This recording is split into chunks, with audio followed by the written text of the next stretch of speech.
Kay, a rookie police officer, found a young girl wandering the street. Approaching her, he knelt down, asking if she was alright and if she was lost. As he spoke to the girl, her eyes began to sparkle, and her demeanor shifted from concern to starstruck as she looked at him. She hesitated to speak at first, but eventually spoke, saying that she loved him. Gaining more confidence as that feeling grew within her, she spoke loudly and clearly that she wanted him to be her wife. Kay froze, unsure if he heard the girl correctly. He thought that she'd made a mistake and laughed it off, saying that maybe he'll consider it when she's older. What he failed to notice is that the girl, I, had a determined look on her face, and her eyes were locked onto him. At 14, I approached Kay again, claiming to be lost. Her eyes were locked onto his face, as she again clearly and calmly told him that she loved him. He ignored it, telling I that she's a bit old to be claiming that she's lost, and chuckled at the situation, believing it to be more of a joke than anything else. However, as she got older and taller, I kept approaching Kay, confessing to him over and over. At 17, she approached him yet again, saying nothing else but "I love you," with the same starstruck and enamored expression on her face. He was feeling awkward that she had kept pursuing him, and slightly surprised at how fast she was growing too. After 10 years of chasing Kay, I became a police officer like Kay and cornered him in the station. This time, still with the same infatuation as all the times previously, I confessed again, expressing her love and telling Kay that he has to keep his promise and be her wife. Kay, sweating bullets, was taken off guard by multiple things.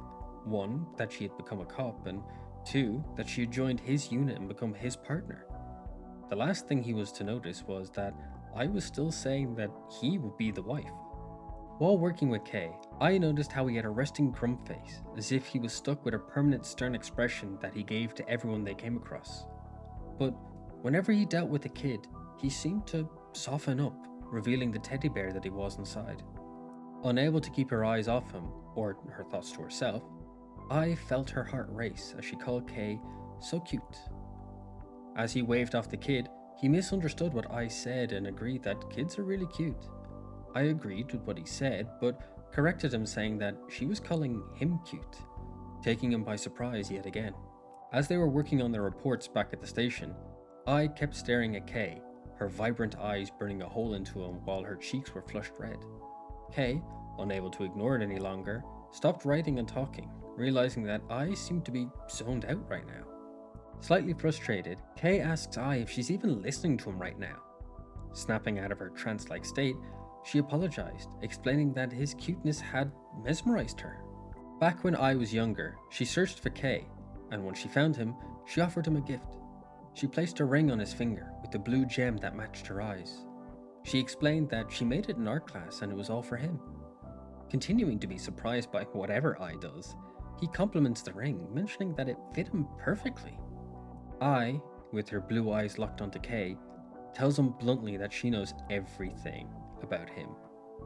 With her blushing face firmly pointed at him, she asks him to please accept a real ring from her one day in the future. 10 years later, Kay told I that he still remembers that moment vividly and feels nostalgic about the memory.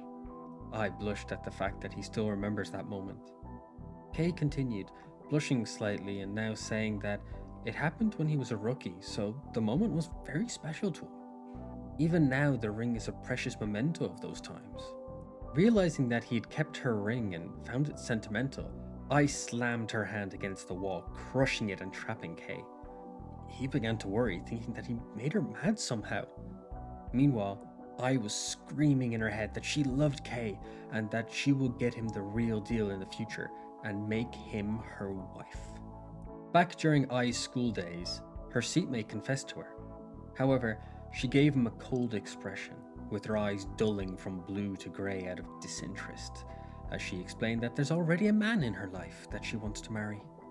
As she got older, taller, and more beautiful, she turned down every boy that approached her. No matter their technique or how simple or extravagant the attempt, she turned them down with a blank, expressionless face. However, when she was in love, she changed completely. Her eyes became opal, full of life and colour. Her cheeks flushed, the soft pink complementing the pale blue in her eyes. Her body language became delicate, and her aura sparkled with bliss. And this is what Kei got to see every time she hunted him down to speak to him or even just to watch him silently. He noticed how bright she shone in front of him, almost blinding to see. While she was with him, she had the same thought running through her head like every single time she saw him. Marry me. While off duty with friends, Kei was asked about Ai since they knew that she'd been chasing him all these years. They questioned him about how it's going while hoping the drinks would loosen his tongue and cause him to spill his true thoughts. Understanding what they were trying to do, he told them that despite seeing Ai chase him after all these years, he never expected her to go all the way and become a police officer. He could picture her in his mind's eye every step of the way, including the ever-persistent promise of love, and when she appeared in the station as an officer, she had asked him to be her wife again. Picturing her locking onto him like a homing missile, he confessed it felt like he was becoming a cornered rat in this situation. Kei's friends encouraged him to go for it. He is single and Ai has been a very earnest girl, so why not? Kei tried to explain how weird it feels. He knew her since elementary school, when he was 20. Yes, she was 20 now, and he was 30, but it still felt weird to him. Not satisfied with that answer, they probe, asking for his true thoughts. He didn't hate her, right? Kei complimented Ai, saying that despite her naivety, he was impressed by her endurance and strong will, finishing with the final compliment that Ai is a lovely girl. Glancing away, slight sadness entering his eyes, he admits that he wants her to find a good man to be with, someone better than an old man like him. As he looked back up, he saw his friends crying. He thought that they were crying because their friend was gross. In reality, Kei's friends realized that Kei is the good man he wants for Ai, and most likely the only one that could make Ai happy. Well, hello, and thank you for watching this. If you're just here to see the story and nothing else, well, you're free to leave, and thank you very much for giving this a watch. I'd just like to say that this series is new, and by new I mean the first chapter came out on the 15th of this month, December. So it seems to be just starting and most likely ongoing, with the most recent update being, I believe, the 24th. So I'm hoping this will be a continued series, but if not, well, I think I still enjoyed the story all the same. I did add a Yandere tag, as it seems not exactly Yandere, but similar. She's very like single-mindedly obsessed, the main girl, but I wasn't sure at the same time. Also, the names I have chosen, Kei and Ai. Kei came from Keisatsu, which is police in Japanese, and then Ai means love in Japanese, so they had no names, so I gave them that. And I hope you enjoyed it.